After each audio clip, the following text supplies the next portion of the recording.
What's up, gamers? Welcome back to yet another Diecast opening and review. This one is just after I recorded the Kevin Harvick Bristol Dirt car. So if you haven't seen that video, go check that out. This is Chase Briscoe's Mahindra Tractor's old GOAT car that he ran at Talladega. I believe he led a few laps in this car. I don't quite remember, but I think he led a couple laps in this car, maybe. He was in front for a little bit, and then he dropped to the back again. Then I don't remember where he finished there, so that's a bummer. But he did pretty good in this race. So this is basically, if you don't know the context of this car, this is from the old GOAT commercial where he and Tony Stewart were in Mahindra Tractor's commercials, and Chase Briscoe called him an old GOAT. So this scheme was made for Tony Stewart and Mahindra Tractors for Chase Briscoe to race at Talladega. This is a one-off kind of thing. So this is the only time they ran it. It's pretty cool. I like it. I love this car. And I can't wait till you guys see it. So basically they put Tony Stewart on the car with all the, like, different commercials that they did for this. So, anyway, let's get right into it. This is Chase Briscoe, Mahindra Tractor's old GOAT standard. And it's kind of like a cartoon version of Tony Stewart, but you'll see what I'm talking about in a minute once I get this open. Alright, here we go. For some reason, this kind of looks like a Christmas car. I don't know why, but it just kind of gives me a Christmas vibe. You'll see what I'm talking about. As you see right here, let's get this out of the bag. There's tape there, I guess. Alright, here is the car. In the box, anyways. God, get up there. Alright, and then put this over there. Alright, so this is the old GOAT car. This is in the box anyway. See, the box is the same. I didn't mention that, but it was the same as Bristol Dirt car. I don't know why I'm going off frame. Alright, and there's no special stickers in there. Oh well. Anyway, this is the car. Alright. So this is Chase Briscoe's Mahindra Tractor's old GOAT. As you can see right there is Tony Stewart in the little cartoon thing. It kind of doesn't look like him at all, but that's okay. I like this scheme anyways. It kind of looks like the Coca-Cola font right here, where it says, "You old GOAT." That's the exact quote Chase Briscoe used in that commercial when he called Tony Stewart the old GOAT. And that's why this scheme existed.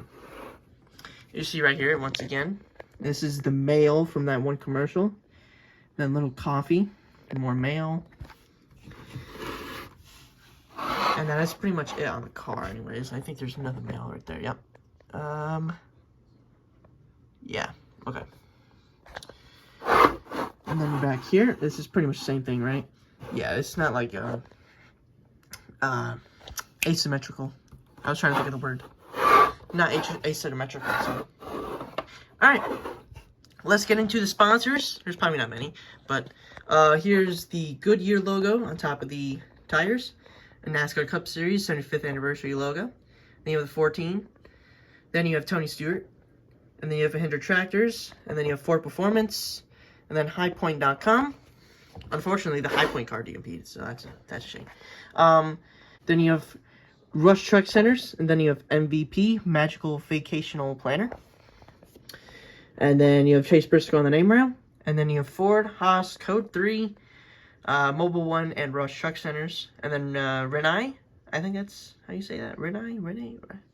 Don't know. Gear wrench right there as well. And then you have the fuel thing. On the back, you have another envelope. And then you have Mahindra Tractors. Then you have official tractor of Tough Mahindra Tractors. Mobile One, Ford Michigan license plate, and then the 14. Right here we have DIN number 173 out of 504. So, pretty low. I don't know. On the other side, pretty much the same stuff. Rush Truck Center's Magical Vacational Planner, Mahindra Tractors, Ford Performance High School Racing School, HighPoint.com, and Tony Stewart again, the 14 NASCAR Cup Series 75th Anniversary logo, in a good year. Chase Briscoe on the name brand, Ford, Haas, Code 3, Mobile One, and Rush Truck Centers. Then you have Vernai and Gear Wrench. And then on the hood, you have Mahindra Tractors, and then in quotes, You Old Goat by Chase Briscoe. And then you have the 14, the Ford logo, and then the Stewart Haas Racing. And on the roof, you have Mahindra Tractors in the 14 as well. So, yeah, that's pretty much it for the sponsors on this car. Now, Chase Briscoe, once again, I've talked about this before, but he ran the Cal Naughton Jr. version of the Talladega Nights car. When Ryan Preece ran the Ricky Bobby Wonder Bread car. And his car was pretty cool. I like Chase Briscoe's, and I like both cars. That's why I have them on pre-order. But yeah, they look amazing. I can't wait until they both get here one day. So yeah, that's gonna be great. I think they made it in minimum of quantity. I think that's how you say it. Oh, minimum order quantity. I said minimum of quantity, but it was actually minimum order quantity.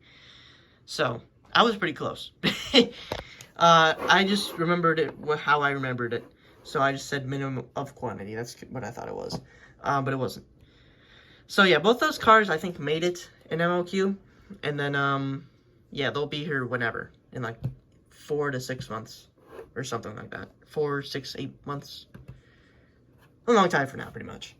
But, yeah, this car was pretty special. They also ran that at Talladega. And this is also a Talladega scheme. Obviously, the crash at Talladega. I forgot to mention that the Moose car ran at Talladega as well. And that caused a little bit of controversy. Although it was all on Noah Gragson. Ross Chastain went for the hole, and then Noah just kept coming down, wrecked himself. And then Ryan Preece got hit Kyle Larson. And, you know, they both got to R&D. That was a pretty hard hit, I tell you what. I don't know how that didn't injure Kyle Larson. I don't know how else to say that. Like, that was one of the violent T-bones I've ever seen. I think it's because it was on the passenger side instead of the driver's side. Because that was a very hard hit. Like, Ryan Preece was full speed, pretty much. He was trying to get out of it. And then Kyle Larson came straight up the track right into his path. And they hit, like, slammed hard. That was a very vicious hit. And that's, like, the second time Ryan Preece's car has been sent to R&D. But talking about Chase Briscoe in the Coca-Cola 600, that Diecast DMP'd, unfortunately. He ran a patriotic car along with Brian Preece. Both those cars DMP'd, unfortunately.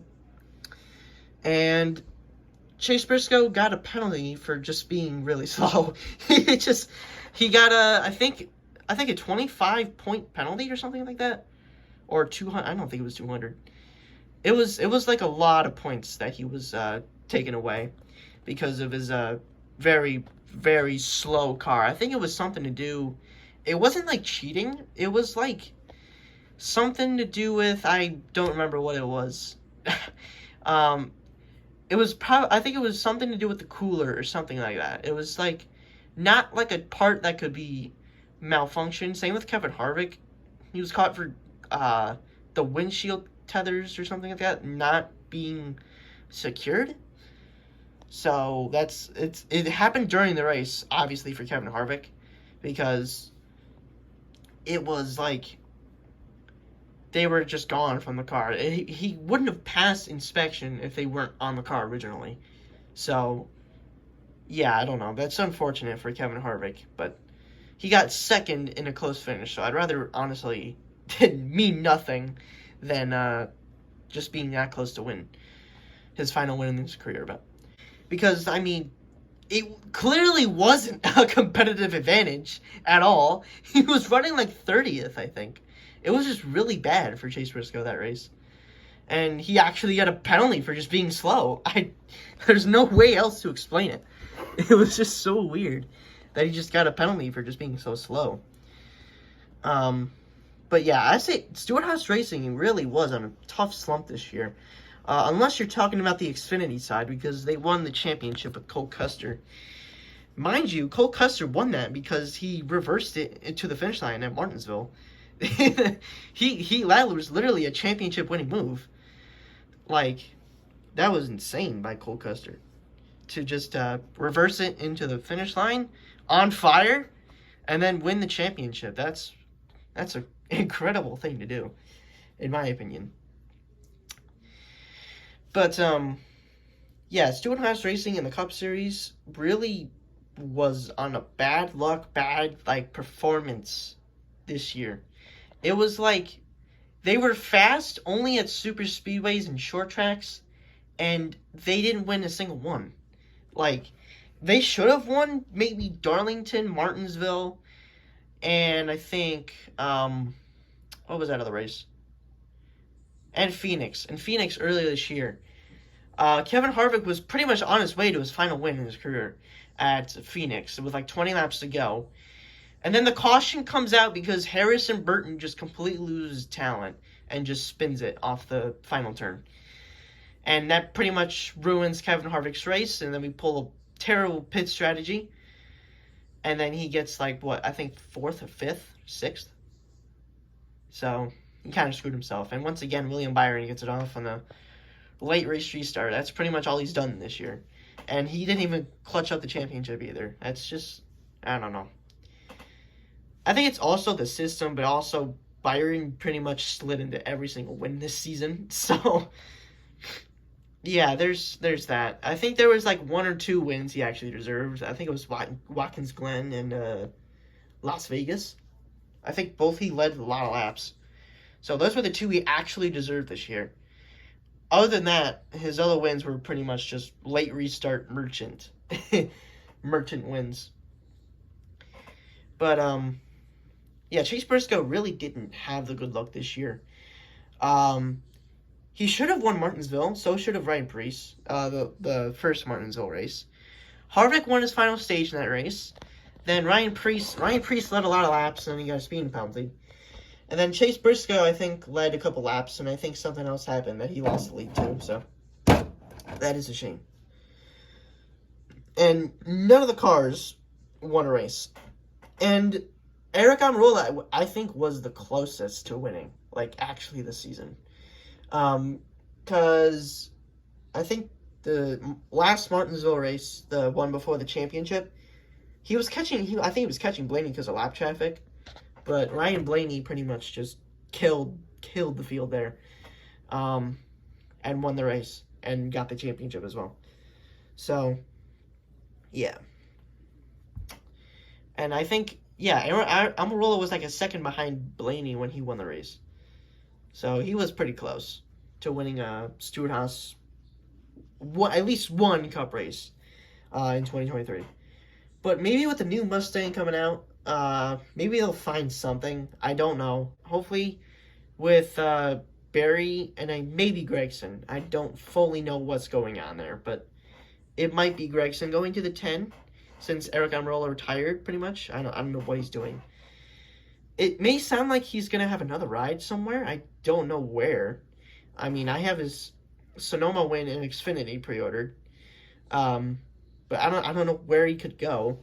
I mean, I think he's just done racing. I mean, he said it. He was just done racing. I don't know. I don't know what he's doing.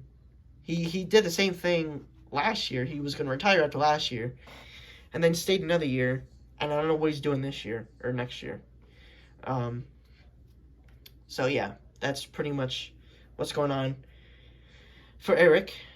But Chase Briscoe, I think he can probably carry the team somewhat for next year.